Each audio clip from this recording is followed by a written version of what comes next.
good evening, and welcome to the Film Club podcast. See, we finally remembered to do it. You finally did it at the beginning of one of these Hitchcock episodes. Finally. Took like 3 weeks. But 3 finally tries. got around to it. Yes. On the most important episode. One of the strongest episodes. The episode I've been waiting my whole life to record. Really? Oh, for like the past 2-3 years. Since we started the podcast? Yeah, pretty much. Yeah, because this is your favorite Alfred Hitchcock movie. This is my favorite Hitchcock movie, and it's also in my top 10 films of all time. Yeah, and I mean, we've brought this movie up a bunch of times when we've talked about, like, other movies of the genre before. Yeah. I think it's very foundational for a lot of, like, the slasher movies we talk about. It's a film that's studied. Very studied. Very studied. This is probably Hitchcock's most popular film. Yes. I mean, I don't think there's that many other Hitchcock... There's probably Hitchcock movies that are maybe more iconic. But this is the most successful Hitchcock film. Yes. So what movie are we talking about? We're talking about 1960s Psycho. Yes, we are talking about Psycho, directed by Alfred Hitchcock, starring Janet Leigh and Anthony Perkins. It is the story of the overworked Marion Crane, who is fed up with her way of life, running around with her boyfriend Sam Loomis, and decides to steal $40,000 from a very drunk Texas businessman. I'm assuming oil tycoon. I'm assuming with a hat like that, and drives off to rendezvous with her love and start a new life together. But on the way she stops off at the Bates Motel. Which you never do. And comedy ensues. Yeah. But yeah, this is a pretty foundational horror movie. This is one of, if not the earliest example of a slasher movie. Yes. Which I want to talk about that a little later. I figured. And it's, as we were saying, Hitchcock's most popular film. It's definitely the biggest one. I think this is the Hitchcock movie most people have seen before. I think Rear Window might be the only one, or North by Northwest are the only ones that get referenced more than Psycho. Mm-hmm. And even then, that's like a small margin. Yeah. But the amounts of people that were coming out to see this film were just astronomical, and, we would get this later on with Jaws and the whole, summer blockbuster tradition that started and is still going till this day. We just don't wait around the block anymore like, the past. Well, yeah, the summer blockbuster thing, that definitely got really defined in the 70s. In the 1970s with like Star Wars and Jaws and all those movies. This was like a big movie that surprised everybody. But it was also the genius of Hitchcock's marketing, where it was, we will not let you into the movie after the showtime has begun. You have to wait in line until the next showing, and people were showing up in hordes and standing there in line and just waiting. And they had people that would run out of the theater, and people were like, oh man, I've been waiting here for an hour. Now I really need to get into the theater and see what's happening. I think that's the thing about the movie that people tend to forget is why it was so popular. It's because Hitchcock understood the hype machine before the hype machine even existed, and he knew, I'm going to send this thing to every theater. I'm going to make it these very weird rules that just don't happen in any other movie. And I'm going to, do these smart little advertisements. He's like, oh, do you want to see the most disturbing, dangerous film? So dangerous, only Sir Alfred Hitchcock was able to make it under the production code. Like, stuff like that, where you're like, he's almost challenging you, being like, are you man enough to go see this movie? And that was like half the marketing of it. Or, if you're man enough, we also have some armed guards so you could feel a little bit more comfortable seeing this film. And it's like, my God, you have armed security there. What is going to happen? His armed guards were probably like 17-year-olds he paid to dress up as security guards at the premiere. But, so, we're talking about Psycho. Yes, we are. When was the first time you saw the movie? Oh, I have no idea. That's how long this movie's been a part of my life. It's something that's, been watched over and over again, and I've, seen interviews with people where they talked about, Psycho was one that I appreciated later in life because I understood it. It's got the complexities of, oh, this woman is trying to help her fiance slash boyfriend. They're not, like, engaged or anything, and it's one of those things where, like, the Sam Loomis character, the boyfriend, he's one of the weaker characters in the movie. Yeah. Also, you can tell, like, half the ADR he is doing is, like, awful. Some of the ADR in this movie is questionable at best. I never noticed. I mean, mostly because he's not on my radar of, ooh, this is a big character. Like, he has importance to the story. Mm.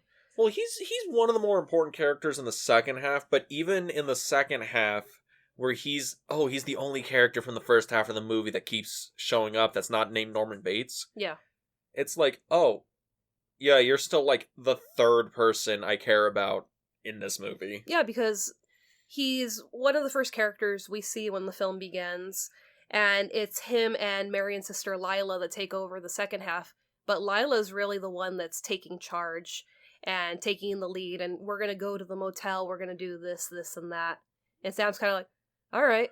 Yeah, well, okay, I want to talk about Lila real quick, because Lila's played by Vera Miles? Vera Miles, who, this was part of her contract to Hitchcock. This was her third film that she needed to complete. And he was like, yo, you kind of, changed the book a little bit on Vertigo, so I'm going to put you into Psycho.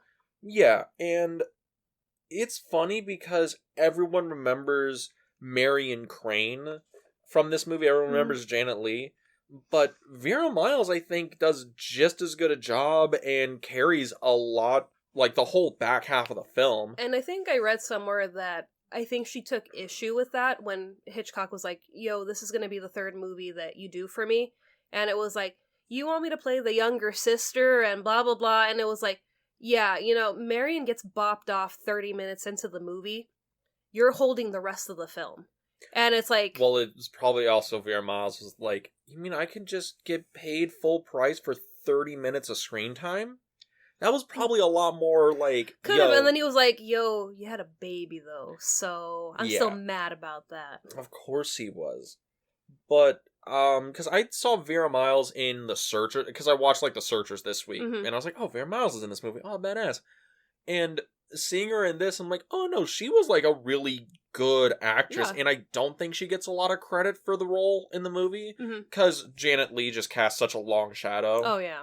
Because Janet Leigh in this movie is phenomenal. Yes. And it's weird, because this is 1960. Yeah, so 59 at the time that it's being filmed. Yeah, and it's a thing where, acting at this point, we are just getting out of the whole, look here, we're just leaving bad acting of American, like, cinema. Yeah. Like, you can go back, watch, like, 50s movies, 40s movies, 30 movies. America, we did not discover naturalistic acting until Brando.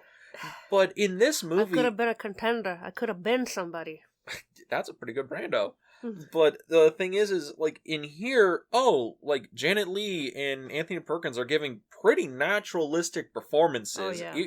Vera Miles is like, oh, no, you're, like, doing a pretty good, like performance here. And then you have, like, the guy playing Sam Loomis. I'm gonna forget his name throughout this entire review. Yeah, because I don't think I've seen another movie with him before. John Gavin. Yeah, I think John Gavin's one of those actors who just worked in TV and stuff for his entire career, because a lot of the people in this movie are, like, TV actors and stuff like that. Like, I think Janet Leigh and Anthony Perkins were kind of the biggest names here, because Anthony Perkins was in The Trial with Orson Welles, I think, a couple years before this, and he was a rising star as the boy next door, leading man kind of thing.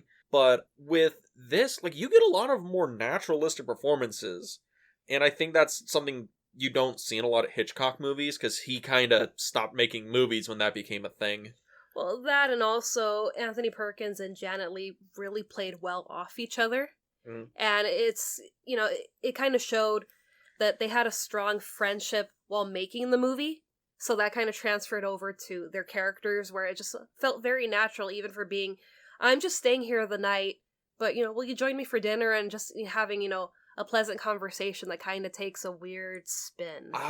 Okay, No, I'm gonna answer no to that. There is no point in this I thought Norman Bates and Marion Crane were acting friendly to each other. I felt incredibly uncomfortable the entire time the two of them were talking to each other. Well, I think you'd feel a little bit different if you read the book, because I know you asked me if I read the new if I watched the new BFI's #1 movie. Yeah, Gian Delmon. I actually finished watching it the other day. It's a masterpiece. It's boring as hell, but it's a masterpiece. Yeah, so I had every intention of watching the film, and then I was like, oh, I gotta get ready for this episode, and I thought, you know what? I've got Psycho the book. I've been meaning to read it. So I read Psycho the book. Oh, did you finish it? I finished it. Oh, shit. It's not a long book. It's about 17 chapters. Mm-hmm. So I read it, and yeah, that interaction that happens in the book, a lot more scarier than this interaction that we get in the film. I have heard the book is a lot more salacious, a lot more disturbing. It's a lot darker. Yeah, it's a lot darker, because I think when the producers and, Paramount heard that Hitchcock was going to make Psycho, they assumed he was going to make a very faithful book adaptation, and that would have been like an X-rated gore fest. Yeah, and the writer who wrote the screenplay for this movie, Joseph Stefano, he read the book and was just like, I don't like Norman Bates. And, I mean, you're not supposed to like the killer, but it's like, why not change that character up so he's likable, and it really makes you think, well, he can't be doing all this harm to all these people. It's gotta be Mother that's the one that's crazy and going after them. And I was like, yeah, I've grown up with Anthony Perkins being my Norman Bates, and then reading who Norman Bates is in the book, and I'm like, oh yeah, you are just... He's supposed to look like, what, George Costanza from Seinfeld? Like really fat, kind of short, balding, 40-year-old man who is very nervous around women. The exact stereotype of a serial killer. Who says bitch a lot. I was very surprised bitch is used a lot in that book. Oh. And I was just like... Oh, bless these virgin ears. Oh. I know, I couldn't believe it. I'm like, my god, if I had pearls, I'd be clutching them right now. But I was just like, yeah, just seeing the two different characters of Norman Bates, and I'm like, I think, thank you, Joseph Stefano, because this Norman Bates works a lot better. So unsuspecting, charming, you would never think, he'd harm a fly. God. Oh, I think that quote gave me cancer. The thing is Anthony Perkins' performance in the movie is very, very good. Yeah. And yeah, he doesn't feel like a stereotypical, villain role, especially for, 1960. Because I think around this time, we're still, maybe not Boris Karloff and Bela Lugosi. And Bela Lugosi, but we're still in, haunted houses and, mustache-twirling villains. We're getting, Vincent Price era. Yeah, and this is moving into, the true crime era where... This novel is loosely based on Ed Gein, who was a serial killer in Wisconsin. Yeah. And apparently Robert Bloch, who wrote Psycho, lived not too far away from Ed Gein. Yeah, so, because I think they both were living in, rural Wisconsin. Yeah, so it was a thing where he was inspired by what was happening in his surroundings, and so was the nation, because it was just this thing where he was killing just about all the female neighbors, and he had, this...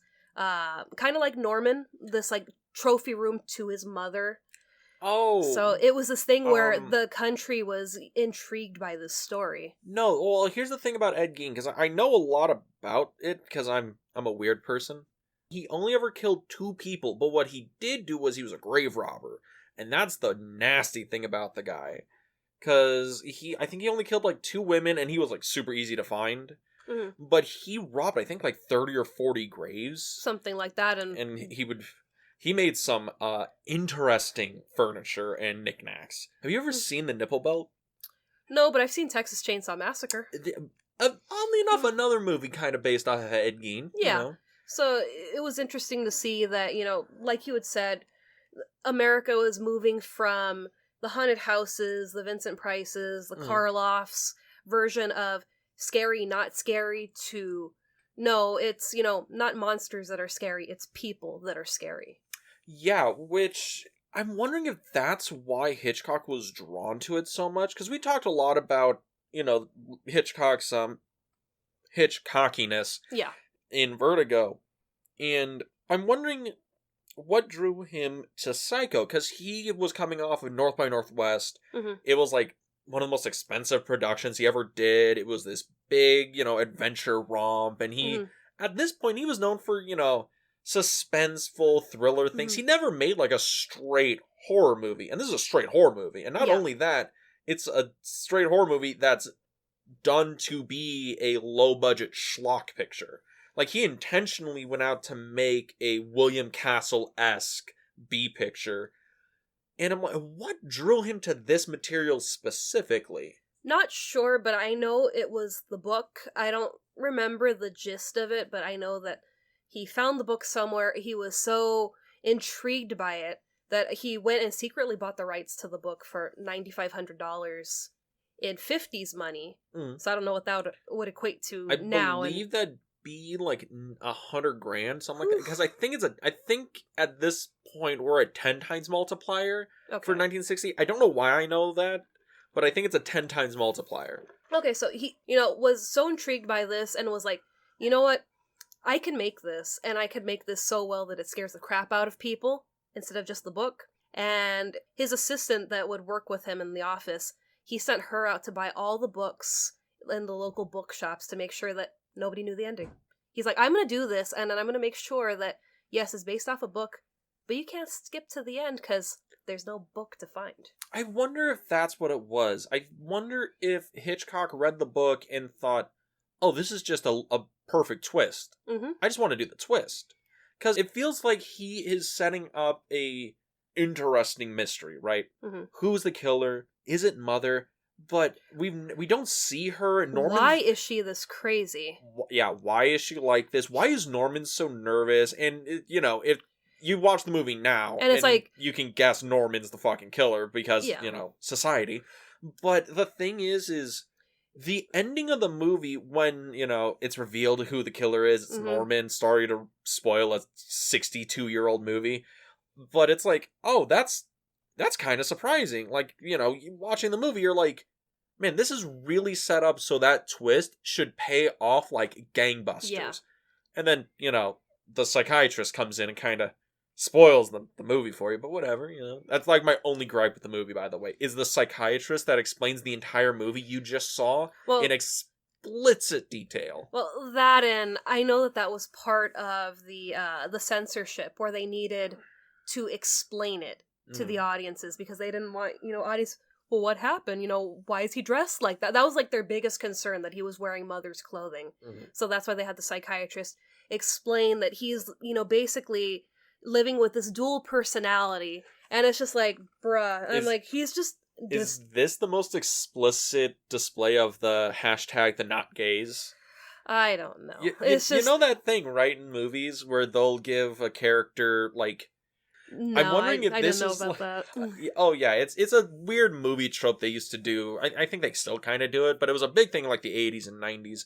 But I'm wondering if this was the first instance of, guys, he's not gay, I swear, even though he's wearing the dress, I swear. We're gonna bring the psychiatrist in to explain it to everybody. Well, that's why they had an issue with one of the detectives using the word transvestite, because they're like, oh my god, you know, what are the audiences gonna think? And that's why the psychiatrist has to explain what the difference of things is. And it's just like, bruh, I get it. He's got a dual personality where his mother is basically living inside of him, and it's this struggle of these two people trying to inhabit one body. And it's like, is this a disturbed thing, or is Mother just that strong that part of her is living inside of him? Because they've got a fucked up relationship.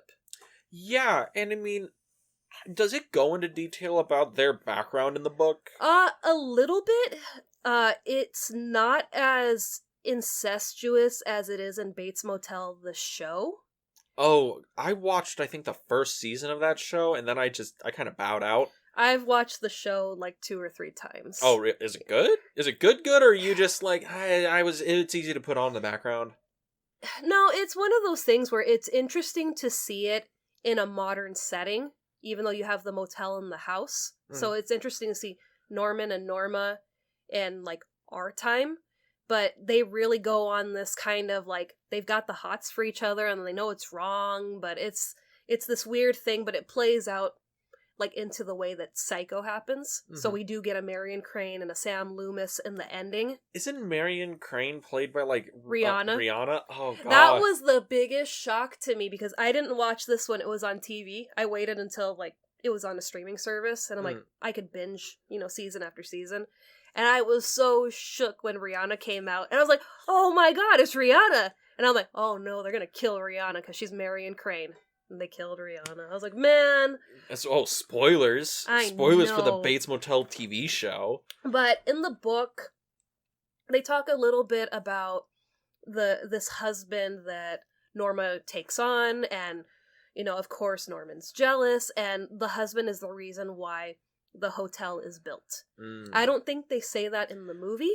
No, they do in the movie. I think it's one of those things where the sheriff says it when Sam and Lila go to him and they're like, oh, this kid, Norman Bates, is up there, blah, blah, blah. And he's explaining, it's like, oh, yeah, strangest case of murder-suicide we ever seen. Yeah, he made her build that hotel and they lived out there and all that stuff. Yeah, because in the show, they happen across the property and they buy the house, which comes with the motel.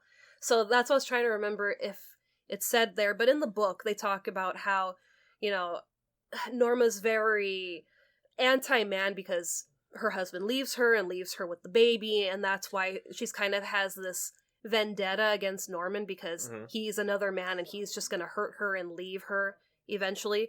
So it's this thing where this Joe guy who becomes the next husband, just keeps working on her until she finally, I do love you and sure, we'll use my money and we'll build this motel, and Norman's just like, yeah, it's just, me and mom, not, the three of us, and he often kills them. Okay. But in this movie, it's a 10-year gap between the murders of his mother and his stepfather. Yes, and yeah. In the book, it's a 20-year gap.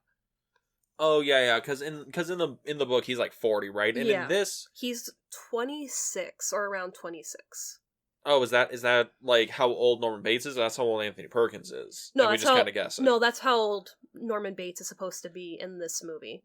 And Marion, Janet Leigh in an interview said that Marion's supposed to be like in her early 30s, which matches with Marion or Mary Crane in the book, who's supposed to be 29. But Mary in the book's more vain than our Marion. It's this thing where she's engaged to Sam Loomis in the book. They met on a cruise, and it's this thing where, they correspond by letter, and Sam has, the same debts for his father that he has to pay, and Marion's more on the, I'm almost 30, I should be, your bride. You gotta put a ring on it, honey, I'm getting a little old for this shit. I'm starting to get older, and it's like, in the movie, it's Marion, I just want to be happy, I want to be married to you, and yeah, this is wrong, but I want to be able to help you. Like, that's a big thing about this movie, is how they make Marion Crane such sympathetic character. Because the whole... Because, like, you lay the foundation. It's like, okay, she's this woman who's having this kind of, like, secret love affair with Sam Loomis, who's, like, a recent divorcee, I think. He's a divorcee. He's paying his wife, or his ex-wife, alimony. Yeah. And he's paying off the debts that his father's collected. But, let me... finish my point. Marion Crane is this woman who is on paper not supposed to be a good person. She's stealing money from her boss and she's gonna go run away, and her and Sam are gonna live a life of luxury away from each other because, they deserve it. But Janet Leigh plays it so well, and it's written so well, where you don't feel bad she's taking 40 grand from this kind of drunk, Texas oil man. I don't know what he is, but he's now a Texas oil man. Yeah, I mean, because in the book, they explain Marion's past, and we don't get this in the movie, and I think that's the brilliance and the strength of Janet Leigh, that, she radiates good, and you feel like, I understand why she's taking the money. Is it wrong to take this money? Yeah.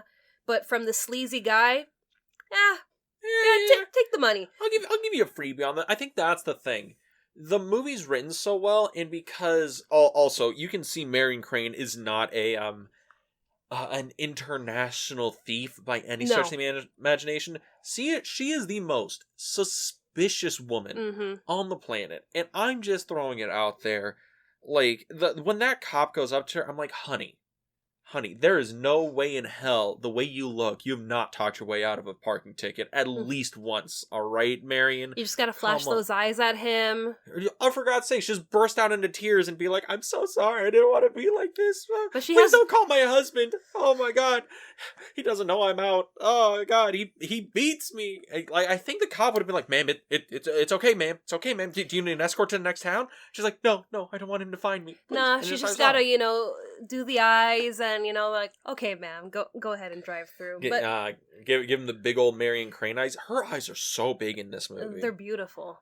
But in the book, they explain that Marion has been basically the sole provider of her family for, like, the past 7 years.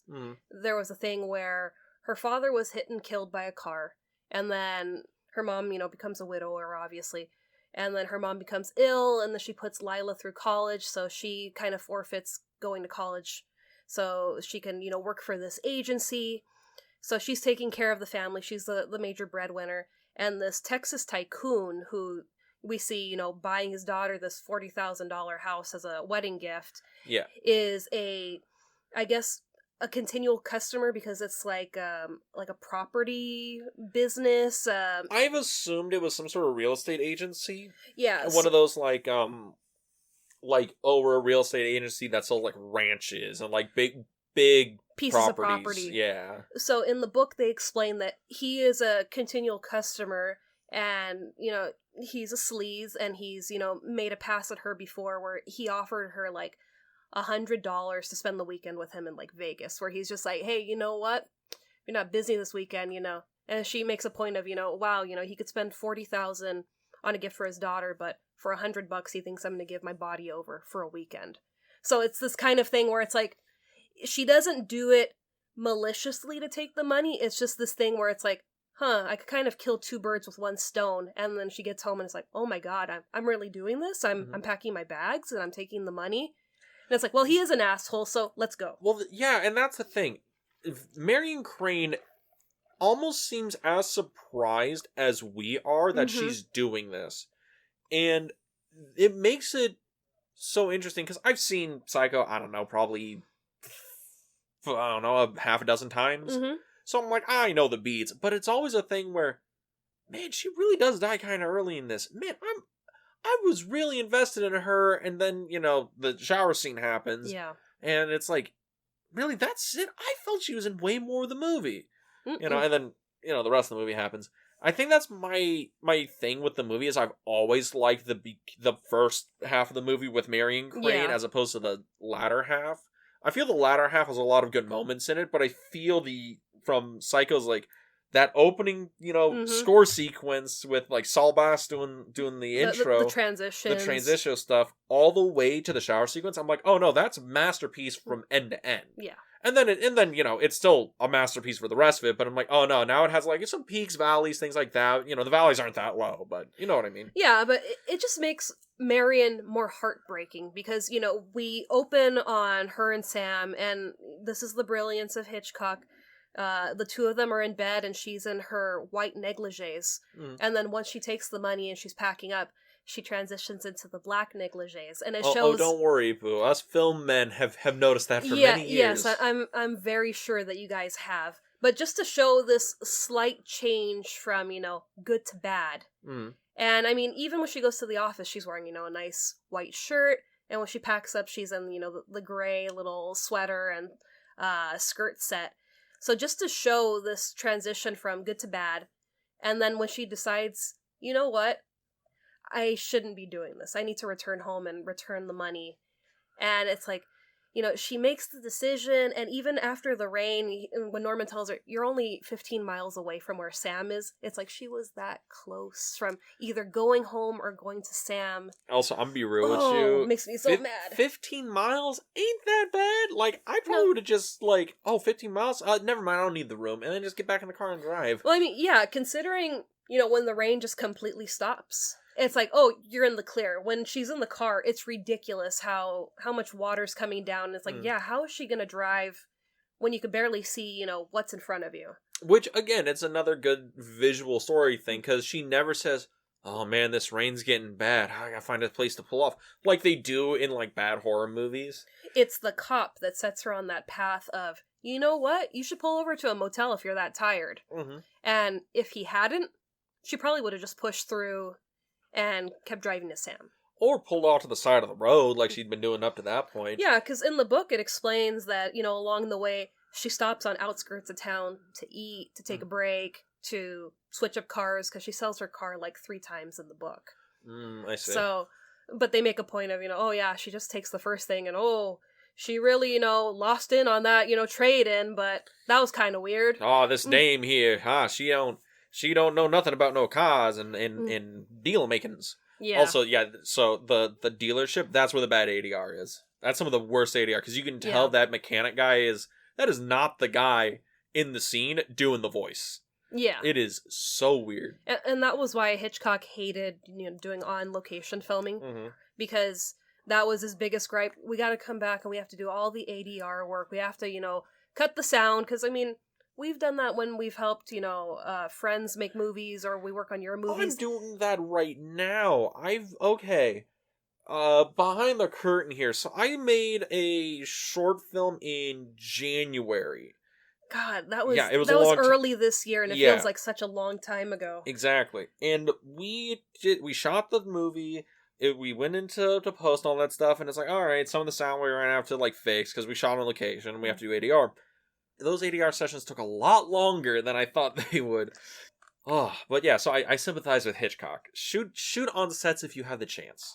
Yeah, and that was one thing where it's like, yeah, I can understand, but it also makes the story feel more real. Just, seeing her cruise into a used car dealership to ditch the car, get a new car. The locations in the movie are good because they feel, I don't know, less composed like most Hitchcock movies. Like, if you watch something like Rear Window, that movie is an entirely composed environment. There's no locations in that. It's a giant set. And then you look at Vertigo. It's like, oh, there's on location stuff, but you can tell Hitchcock's like, I want to do this as little as possible.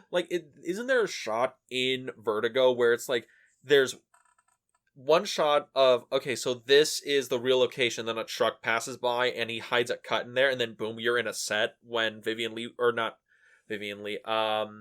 Novak walks on screen, then that's a set. Yeah. And it's something like that where I'm like, why didn't you just build a whole set? Yeah. But it's just a fascinating thing where he hated on location shooting so much, but he put himself in a situation where he would kind of have to do that. Yeah.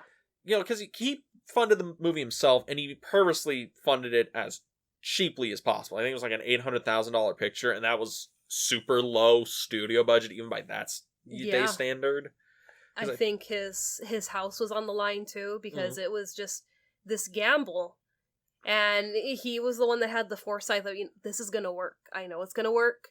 And, he made it work. Even bringing on his Alfred Hitchcock Presents team, they all came in and they were, grips and camera operators. So that's why this movie kind of feels flawless, because these people have been working together for such a long time that it's not like, oh yeah, we're kind of learning and got to teach you and you this, and that. It's like, nope, we work as a team. We're in, we're out. Well, the other thing is he's using TV, crew or whatever, and they're used to being like, oh yeah, so I have to turn around 30 minutes of a TV episode every 7 days. Yeah, fuck it, we can do it. Show up, do the thing, stand there, do your line. Yeah, we'll just move. We do the dailies at the end of the day. I do have a question for you. So you said, this feels like it has like a flawless production. Mm. And that's been my observation with Hitchcock, like the movies we've seen, is he is a consummate perfectionist. Yes. Like, maybe like his movies aren't perfect, but everything in the movie, it's like this is composed exactly how he wants it. And he definitely is a technical master. Yes. Master visual language, master cinematic storytelling, all the things people have heaped on him forever. But do you think Psycho is a completely flawless picture? Or is there anything in the movie you could say detracts from it in any way? No, and that might be me being biased because I love this movie so much. It is like what, your like 4th or 5th favorite movie of all time? Somewhere. I'm thinking maybe we need to do the top 10 again. I'm inspired by BFI, where it's, maybe we should go back and review our top 10 and... My top 10 changed like 3 days after we did that episode, by the way. Yeah, and that's what I was thinking today. I was like, you know what? There's some movies in there that I would probably drop and put new movies in. Mm-hmm. But yeah, for me, it feels flawless even though I love Marion Crane and I'm always sad to lose her. I'm always thinking, maybe this time she'll get away, but she's not. But no, I think this movie's perfection. I mean, honestly, on any technical level, it is. I think the only thing about the movie that I have ever had any issue with is that psychiatrist ending, just because I feel that just grinds the movie to a screeching halt, because one, the psychiatrist is talking for like 5-10 unbroken minutes. Yeah, and he's he goes kinda, for a while. And the actor, like, there's no, like, I'm not talking mean about the actor, because I know this is like the style of acting, but he's like, doing his Columbo. He's like, now look here, darling, like, Norman Bates over here, he's not a transvestite. He's touched in the mind. He's blah, and he's doing this kind of like, I don't know, like this bit of, over-explaining to the audience, like if you came in late. Yeah, but I think it works because it's in the book, but we get it relayed through Sam. Lila's not there for that meeting with the psychiatrist, so it's Sam relaying what he can from that, I think he spends like a couple of days at the institution that Norman's being held in, and the psychiatrist is, giving him the rundown of what's going on. So it's a lot of Sam, and he said, he's, struggling with this, and that, and blah, blah, blah. So I think it's a stronger impact in this movie to see them sitting in the police station and them getting the rundown from a psychiatrist where it's like, he's crazy, but there's a reason why this craziness is happening. And I think that's my issue. Because I know you love complete knowledge in your movies. Like, you love when the movie is like a completely presented package, right? Yeah, I like when it comes full circle. When it comes full circle and everything is laid out on the table at the end.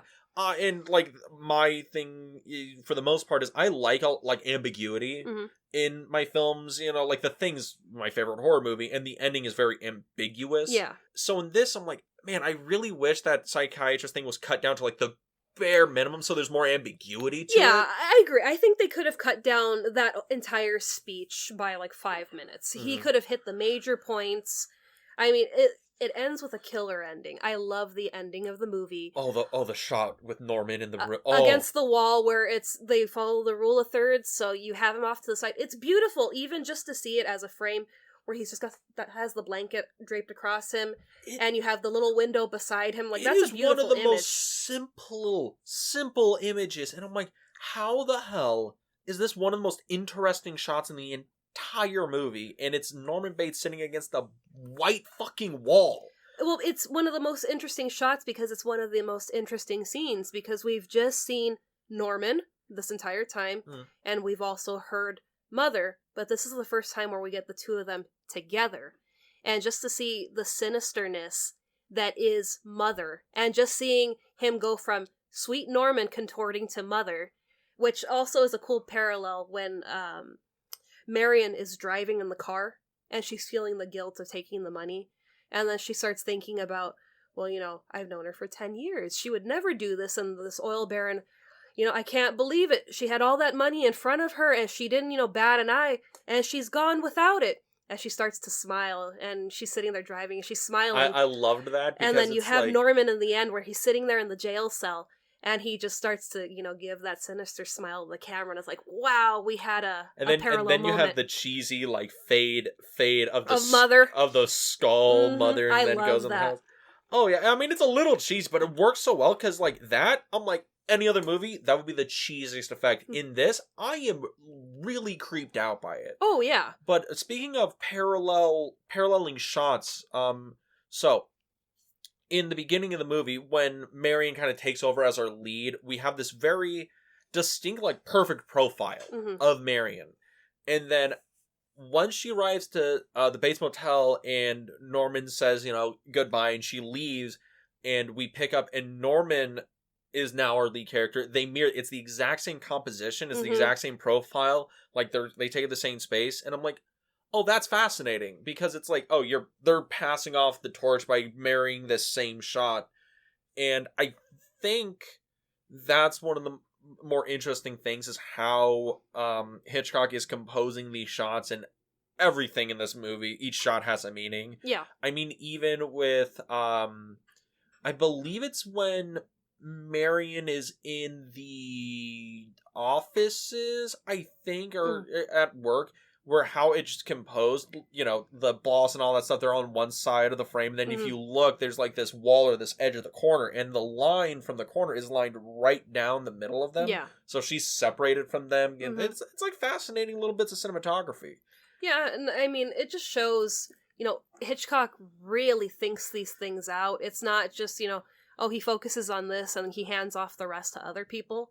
It's a thing where I didn't even notice it until I was watching The Making of Psycho, because I watch this documentary all the time. Yeah. But I had to watch it again for this episode, where he starts off the whole mother idea at the very beginning of the movie. Sam, is talking about, oh, sure, I'll come over to your house for dinner, and because Marion's like, I'm tired of doing this. We meet in a hotel room. It's, very cheap. I want to feel like, we're in a relationship. And she's like, I'd invite you over with my mother's picture on the mantle, and my sister would be there. And that's when Loomis, he makes the joke of, oh, so we send your sister away and we flip mother's picture around.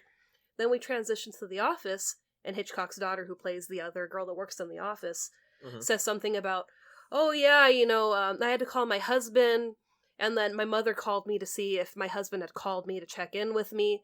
So this thing of mother is being built up, and how all the characters have a mother and our relationships with our mother until we meet the main mother of this movie, and my God. Did Hitchcock have a good relationship with his parents or his mother? That I'm not sure. I haven't read in too much about his life, upbringing. His upbringing. But it's just this, kind of thing to show we all have mothers, we all have, parents. Sometimes we don't have great mothers. No, and it's this thing where, you have the other girl that works in the office, where her mother's, I guess, super, hey, is your husband calling you? Are you guys in contact? Then you have Marion, where, her mother's passed, but, she's still very much a part of her life. And then you have Norman, where his life is his mother. And it's him rebelling against it, but also, I need her. Yeah, I ask if Hitchcock had, again, like the mother relationship thing, because I'm still trying to wrap my head around why Hitchcock just felt so drawn to this story in this movie, because I know he had one more movie with Paramount, and he was going to do one with, like, Audrey Hepburn, but she got, like, pregnant or something like that. Yeah. And basically, he was like, I want to do this movie, and they were like, no, absolutely not. And he was like, I'll put up my own money, and they're like, no, absolutely not. And he's like, he did all these steps to try and get this movie made, and I'm like, why did he fight so hard to make Psycho when it seems like so not out of his wheelhouse? Was he just like wanted to challenge himself? Did he want to make a great William Castle production? Well, I think I'm going to take it back to Hitchcock, the movie, that's, based off the book, The Making of Psycho, where it was just this thing where, yeah, he's making these, big budgeted studio movies, and he's, talking to Alma, and he goes, I want to go back to our roots, where we would, get this idea and run with it, And there's no guarantee it's going to be, a success. But, it's calling me. And I think that's, what Psycho was for him, that it was a calling, it was a challenge. And with the studios telling him no, it was like, you know what, you're telling me no? I'm going to do it anyways, and I'm going to prove you wrong. Mm-hmm. And which he did, because he knocked it out of the park. I mean, yeah, this movie made $60 million, which now is like $500 million on like a nothing budget. It's just one of those things where I always find infinitely interesting about Alfred Hitchcock is like how idiosyncratic the guy is. The guy is so particular and picky about weird and random things, and there's all these tropes that continually appear in all of his movies over and over again, and it's like it's the reason he was like the template for the auteur forever, even still. Yeah. And it's like, it's just a fascinating thing, and this is like a fascinating movie to analyze it with. It's probably this and Vertigo tell you a lot about the guy. That, and there's just so much to chew on both movies that you could just, go for days dissecting and trying to figure out the whys and the hows. And can I do this on my own? Mm-hmm. And it's like, no, I can't, because he's the master of suspense. He knows how to do these things. I mean, have you ever seen the remake of this, the 98 one? I refuse. Yeah, okay, I get it. It's not Hitchcock, so it's hell. So, but the guy who directed, I think it was Gus Van Sant or Guy Mann. I'm not 100% sure who made it, but I know the director. The reason he wanted to make it was to test a theory, and because famously the movie is like a shot-for-shot remake or incredibly close to a shot-for-shot remake, and the reason is he wanted to see if he made the movie as close to the original as possible, could he get the same effect? Or was Psycho one of these lightning in a bottle moments that cannot be replicated? Which I think is interesting. Because people say it's like, oh, that's a once-in-a-lifetime movie. You can never make another one. And I'm like, well, what if you made it exactly the same? Made it one that is exactly the same and re-released it and see, could you get close? And he discovered that it just didn't work. It's not, you can't repeat a masterpiece like this and get the same results, even if the original one didn't exist, because some things are just of the moment. Yeah. And that's why I feel like this movie's perfect, because it happened at the time that it needed to happen with the people that needed to be in it.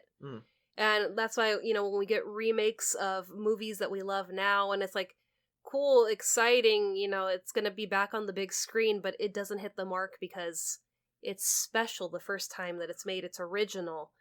And it's like, it should be left alone. Well, yeah, here's the thing. There are remakes that are good.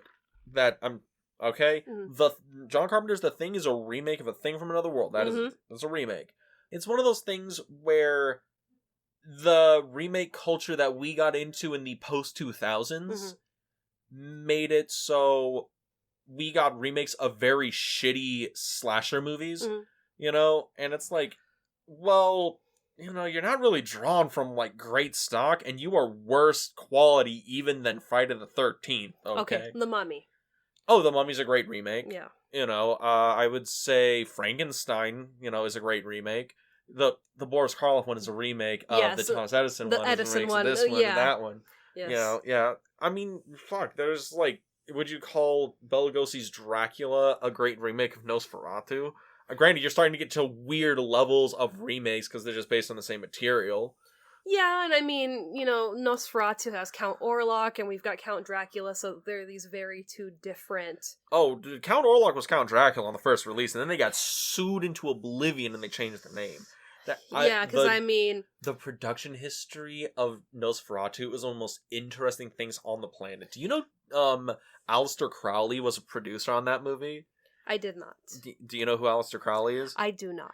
Oh, he was a very famous turn-of-the-century occultist that people speculate did real human sacrifices and one of the most evil people on the planet. Also, secret Nazis in Nosferatu. Well, secret Nazis. My main argument was going to be Count Orlok, ew. Count Dracula, cute. Ooh. That Bela Lugosi. For God's sakes, the guy in the movie is old enough to be your father. Still cute. He's a good-looking guy. Jesus. But, it's just an interesting thing where why is this movie so singular? Why is it that at the time this came out, it did so well? I mean, there is the thing where the production code was like shifting a little bit. We weren't at Bonnie and Clyde yet, but we were definitely moving away from, Singing in the Rain. Yeah, and I mean, this movie was, a feat for firsts. Because, I mean, we have Janet Leigh in negligees in this movie, where, at that time would be, what do you mean, you're seeing a woman in her bra? Like, no, we can't let that happen. And then, having a toilet in a scene, and then seeing a toilet being flushed. I always hear people being like, it's the first American movie to flush a toilet live on screen. And I'm like, that's cool. Like, that's neat. I don't know why that barrier had to be broken down, but yeah, sure, let's go. Do you know how that happened in the movie? I know that Joseph Stefano wanted to do it because he was annoyed that, like, we never saw a toilet. Like, it was just a weird He wasn't annoyed. It was just the thing where I was like, you know what? I've never seen that happen in a movie. And Hitchcock's like, we'll do it. And he's just like, really? He's like, yeah, we'll do it. I mean, it goes with how we find the evidence that Marion had stopped at the Bates Motel. Yeah. When they find, a figure of, what she was doing to, deduct what she had spent from the money that she had taken. And she flushes the evidence away, but one piece falls. Compared to in the book, how we know that Marion was there at the motel was when she's killed, one of her earrings comes off. And they find it in the shower stall.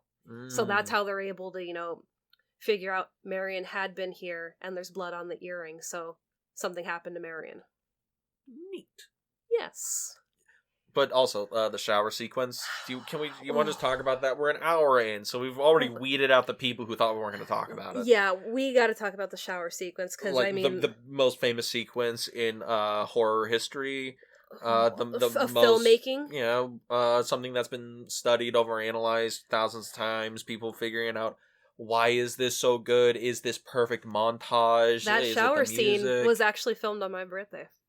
Oh yeah, you've told me about this. Yeah. And like, what is the end of the movie? Technically, is on your birthday too. It's technically on my birthday. I had to do some research because the movie talks about this being a week, and I was even like, well, that's not right because the film starts on December the 11th.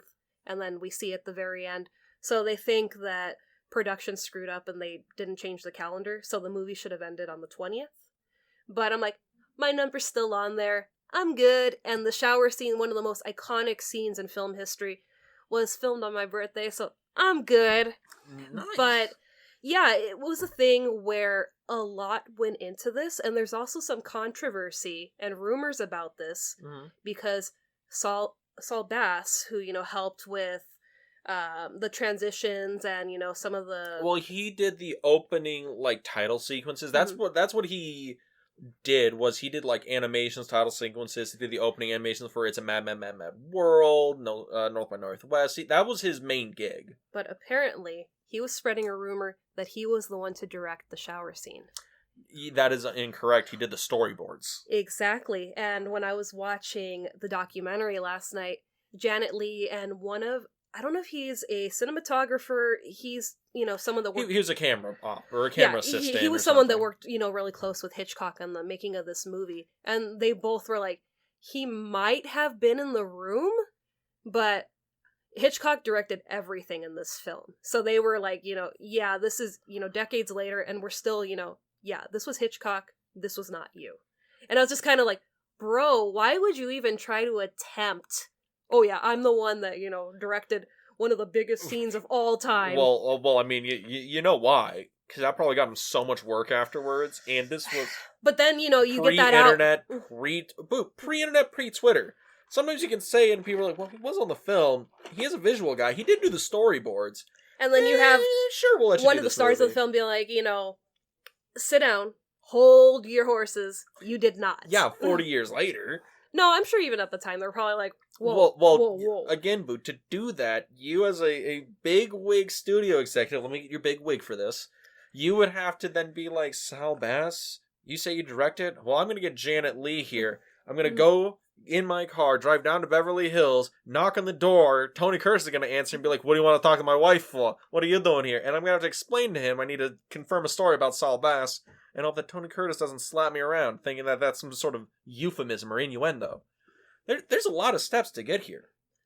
But if you got to prove it. I mean, if you have to prove it. You're going to prove it. And I mean, there was just... I also like how in our fantasy world, Tony Curtis is like a guy who beat the shit out of anybody for talking to his wife. That's your fantasy world. I don't imagine that. I don't know why. For some reason, I imagine Tony Curtis is basically like Henry Hill from Goodfellas. Henry Hill was cute. You like Ray Liotta. You know. I do.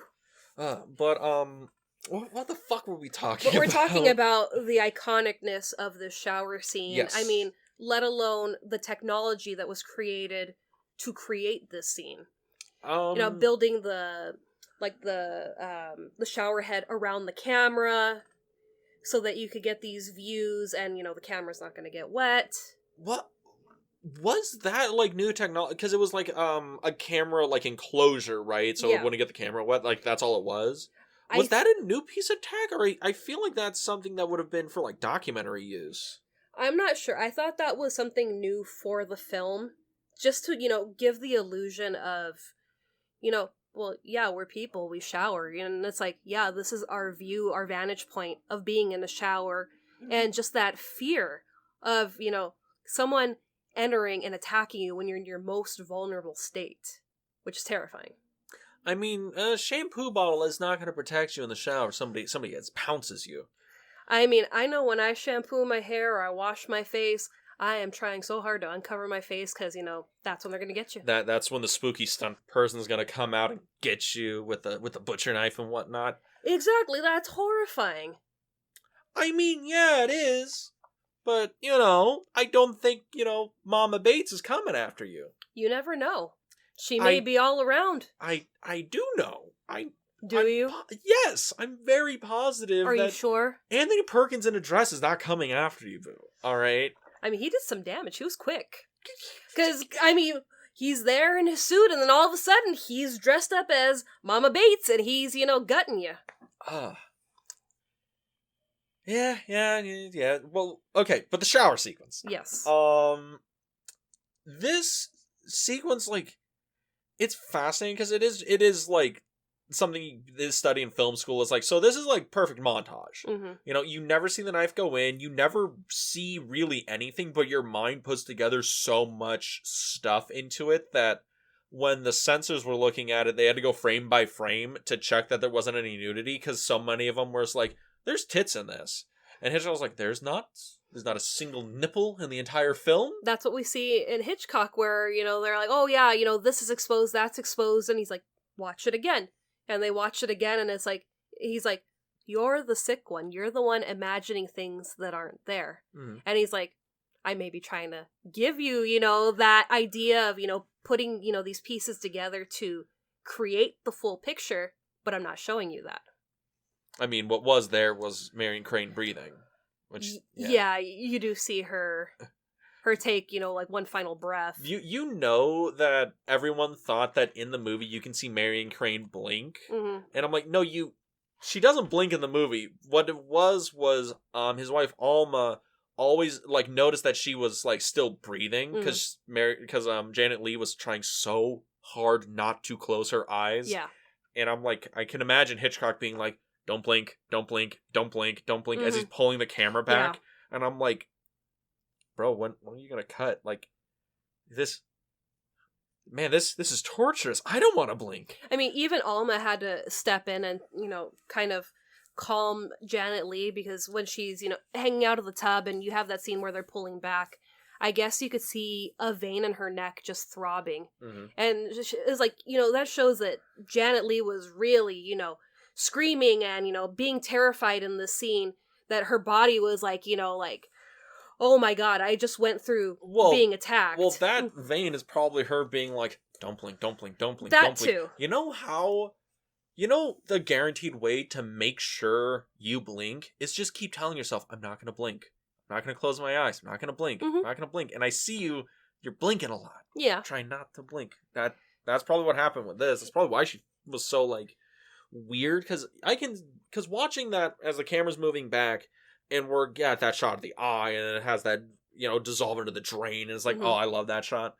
And it's like, you can see her body so like tensed up, and it looks like a death twitch or whatever. But probably what it is Marion Crane or Janet Leigh, I'm going to keep changing the names, is trying so hard to just act dead that it's like almost psyching her out, but it works so well in this. Yeah, because I mean, you see her throat move, and I was even like, oh, she moved. But then I was kind of like trying to rationalize, well, you're dead, and I had read something recently on BuzzFeed about like people that work with dead bodies. The peak of information. Of course. Better than the Encyclopedia Britannica is BuzzFeed. Exactly. But a lot of people that, work like in coroner offices talk about how the body expels all the oxygen in itself. Yeah. So, even after hours or whatever, the body's still trying to move all that air out. Mm-hmm. So that's why I was kind of like, I could rationalize, maybe that breath that we see is just a little bit of air.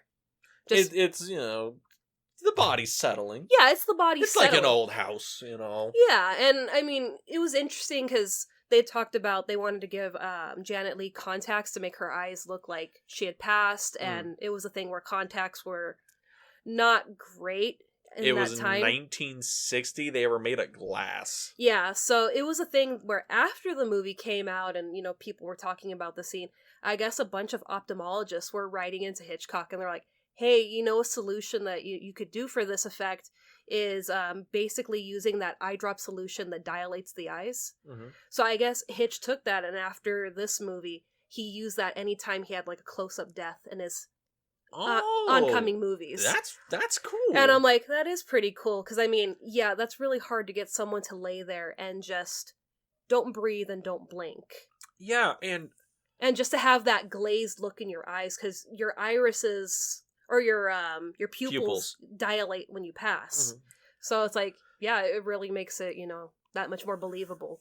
Oh yeah, and the thing is with this, we talked a lot about, Janet Leigh, she's a great actress by lying there and not moving. But the other part of it is, it's a thing where it's barely performance. Because in the sequence it's like, all right, Janet, stuntman's gonna come in, sometimes it's gonna be Alfred, and we're just gonna like wave a knife at you, scream and freak out. But it's cut together so quickly, and it's and each cut is so composed, and each shot is so composed that it builds together into this violent, vicious killing. And it's like, there's no blood, really. Yeah, I mean, it's not like slasher movies now where it's just, it's a gore fest. It's gore-tastic, but I mean, that's why I was listening into the making of it and how, they would do some of the scenes, for the shower scene where they would do a take where like they'd press like the knife onto like her stomach and then they pull it back slowly, and then they would just like speed it up so it looks like she's getting, stabbed with the knife, but you never see any blood. You just see like the imprint of the knife on the skin. Mm-hmm. And they also brought in a nude body double that, was for the wider shots in case something slipped.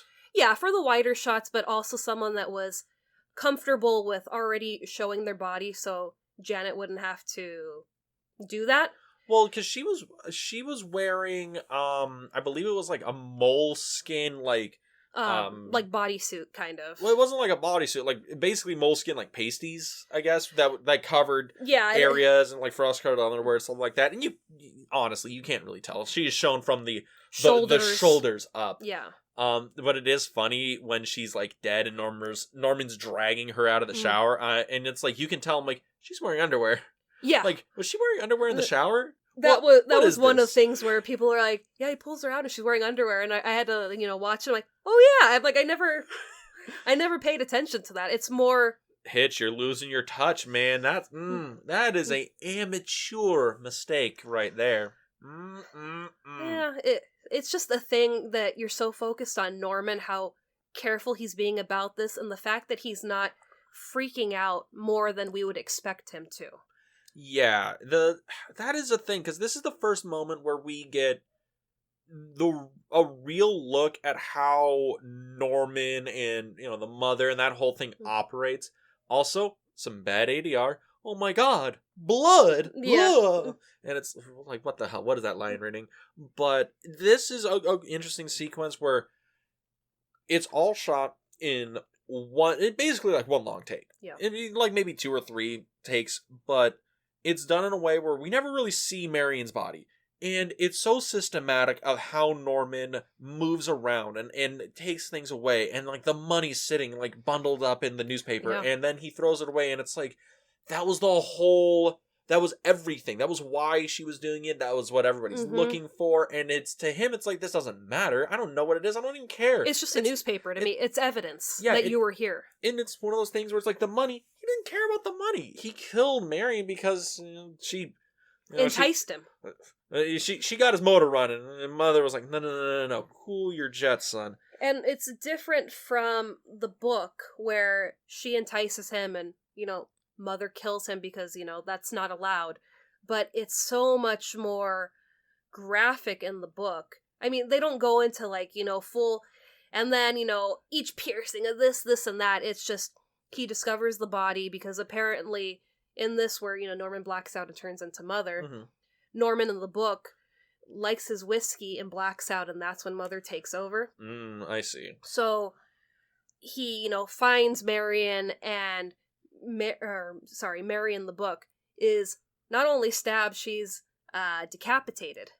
Yes. And it's this thing where it's just a complete mess in the bathroom, and he disposes of her in an old hamper in the house, and he's talking about cleaning up the bathroom, and well, the easy part was lifting her body into the hamper, but the rough part was having to drop her head in there. And I'm just like, my God. I'm like, I'm just sitting there picturing it. I'm like, oh my God, this is so wonky, I'm so like, weird. This is so weird. It also didn't help.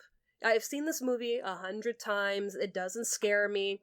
I decided when I was reading the book, I'm going to listen to Bernard Herrmann's score. Horrible idea. Oh, I freaked myself out so bad. I couldn't sleep that night. I was having such a hard time. Like, Norman's gonna come running in here with a knife and get me. I'm like, I'm not afraid of Norman, but... Norman's not scary. The score is. The score is really creepy. And it's not like, oh man, it's just disturbing sounds over and over, like the Omen score or something like that. It's like, no, this is just... It's all strings, and it's also hard and angry. And it's like, this doesn't sound like music. It sounds like animals like dying, and it's so it just doesn't feel right. It kind of goes with the book, because in the book where we open up on Norman and Norman's reading, and in the book he's always reading something, and he's reading about, I think, like ancient Inca civilization, and it's this thing where their warriors would fillet open an enemy's belly and basically stretch it out and use it like a drum, and noise would come out through the throat. And I was just sitting there like, what am I reading? We are not a safe for work or children's podcast, by the way. We are definitely something where you should listen to if you are okay with disturbing imagery and really weird shit. Yes, this is not suitable for work. This is not suitable for children. That too. But it was just like, wow, this is getting very, very disturbing. But then that kind of feeds in with how the score feels, where it's not like Vertigo, where it's beautiful and dreamlike. This is like Jaws, where we're being alerted for the next kill, the next attack. It's so angry. Yeah, I think is the key emotion I get from it.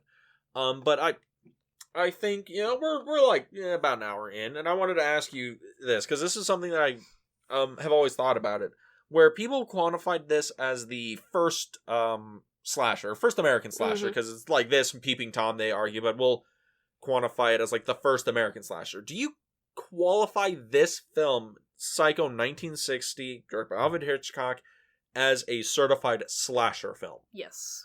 Why? Because there's slashing in it. Okay. I know it has like a knife killer in it, but I mean like the tropes of the slasher genre.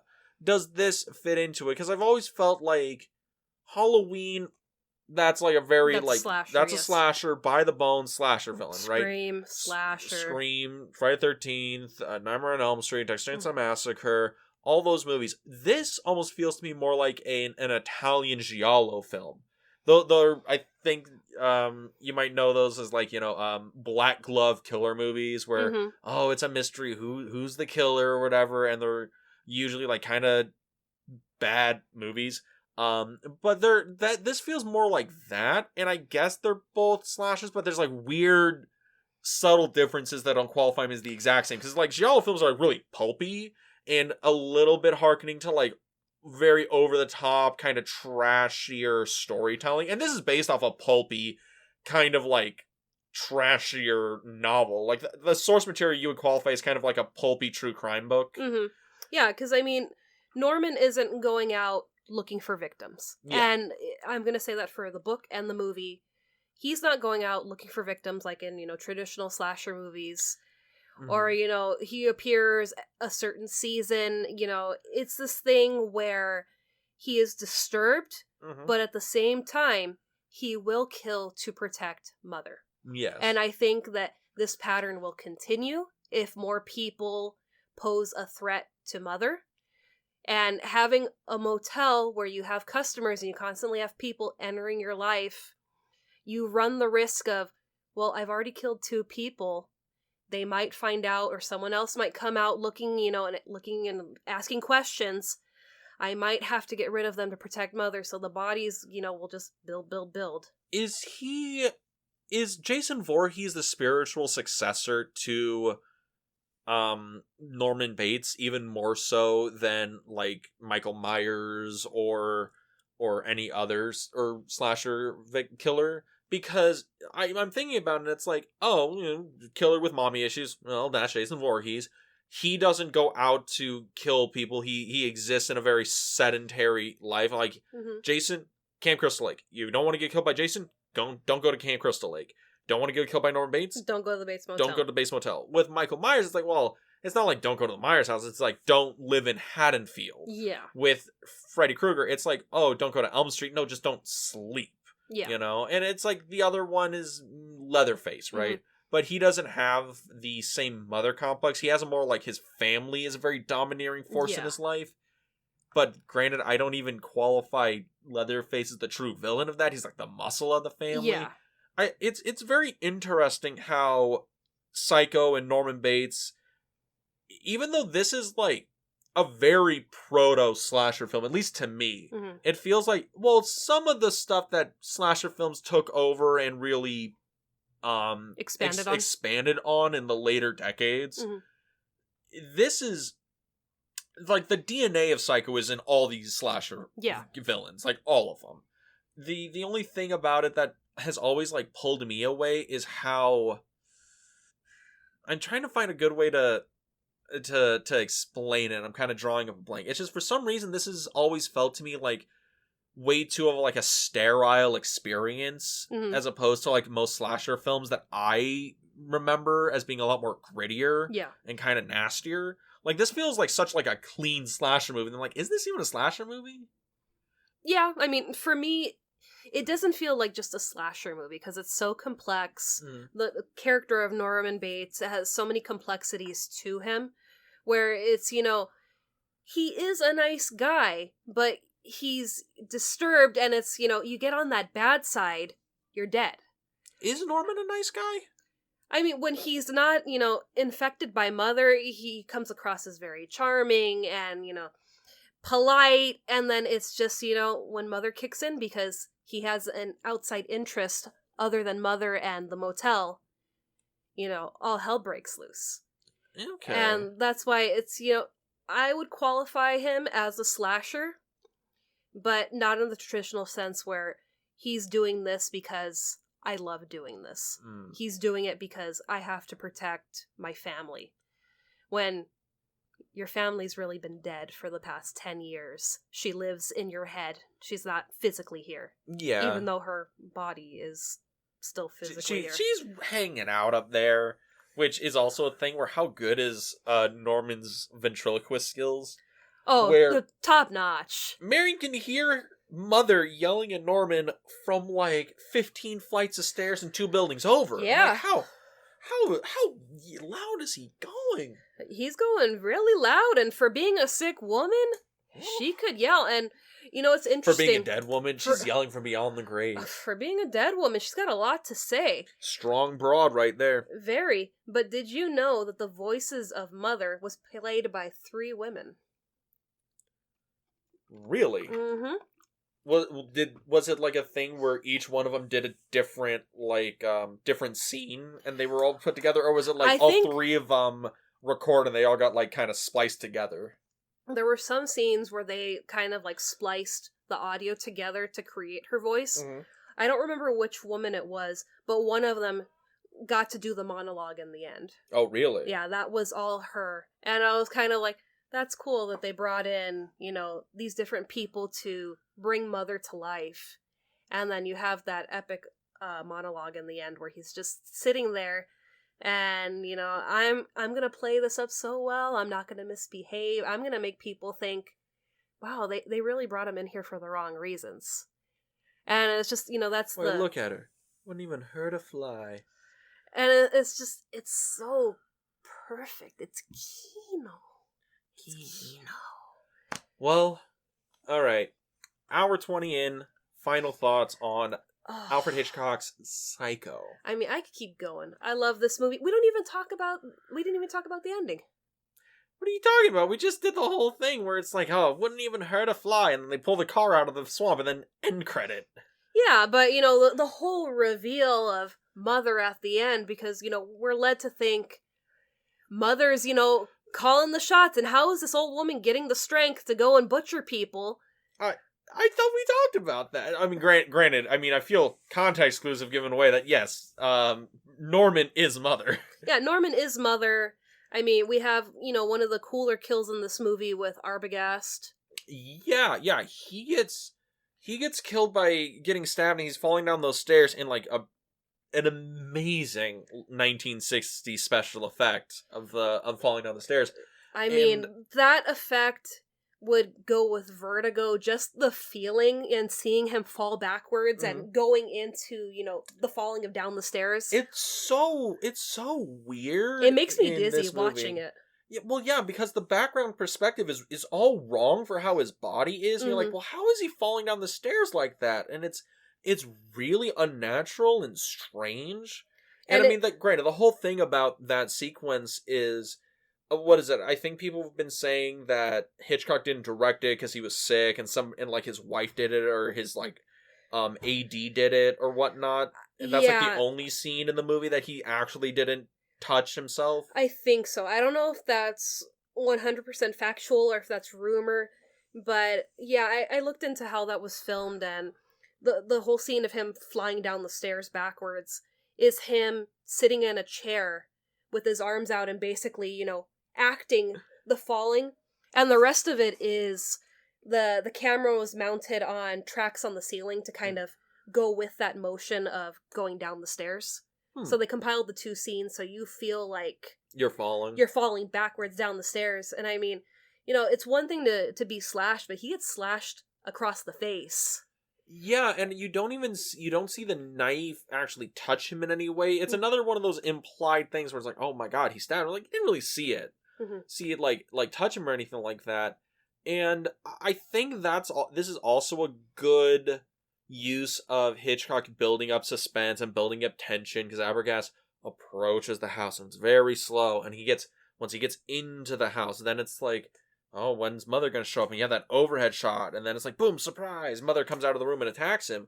And I love how every time we see somebody approaching the house, it's always shot in like a different way. And it's only Lila that we approach when she approaches the house. It's shot in a very particular way that's different than when we've seen Arbogast approach the house, the times he's done it. The times where we see Norman approach the house. It's a very interesting thing that he does. Yeah, and it was something weird I was watching during the making of the documentary about the movie, where they said that the house was furnished. And, now that we've seen it, it's just the bones of the house. If you, look into Oh, it. yeah. Well, I think the original house burned down, and what we have is, half a reconstruction? No, we have... The house is the original house. I know that the sets that they filmed inside, the inside of the motel and inside of the house, was filmed in the soundstage where they filmed Lon Chaney's The Phantom of the Opera. That's where that was filmed. But apparently... they had, that first, the living room and the stairs furnished. So when they do those transition scenes of the people walking into the house, that's how it looked. I so see. It was this interesting thing where I guess at one point in time, it looked like a house if you walked into it. Well, it had a room and a staircase that looked right. Yeah, and the Bates Motel that we have now at Universal, that's actually from Vince Vaughn's Psycho from 98. Okay, so that's what, again, we'll re-clarify, because we're talking about the Psycho house that's shot in the movie that's sitting in the Universal backlot, right? Yes. Okay, because I know the actual hotel thing, like I said there, that's not original. That's a reconstruction, right? Because that was gone.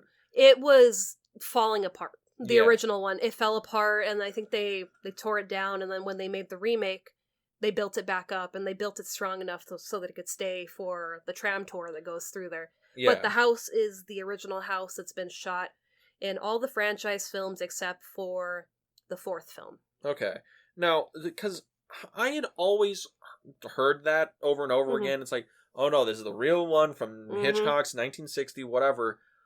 But I've always thought that it got burned down, or it was partially reconstructed, because I always thought some of it was falling apart, and they had rebuilt it so many times, so it's only the bottom half is still the real house, but the top half had to be rebuilt. Yeah, that I'm not sure. I mean, I'm probably certain, there's been, of course, maintenance on it to make sure that it doesn't collapse under its own weight. Exactly, because it's been around since the 50s, so you want to make sure that this house is, still structurally sound. But that is the original house. It's just the motel that's not real. That's not real. Well, I guess none of it is real, but that's the one that was we made it because the other one was kind of falling apart. Yeah, so, it's kind of a cool thing that the house that, we've come to fear still lives. And we've gotten to walk up to it. We've both touched the step. Yeah. And are you actually afraid of this movie? No. Okay, because I've never been afraid of Psycho. I've been creeped out by it. No. I've really been creeped out by it. No, it's just, ooh, the house up on the hill, the Bates house, Mrs. Bates, and oh my god, they died by suicide, and it's just, no, it's this thing where, yeah, it's supposed to be the big spooky house up on the hill behind the motel. And, we got to see it, 5 years ago on the big screen? In Fullerton? Yeah, they did a showing at the Fox Theater up in Fullerton, and that's when we saw it. And we saw it on the big screen, and it's oh man, this is really cool.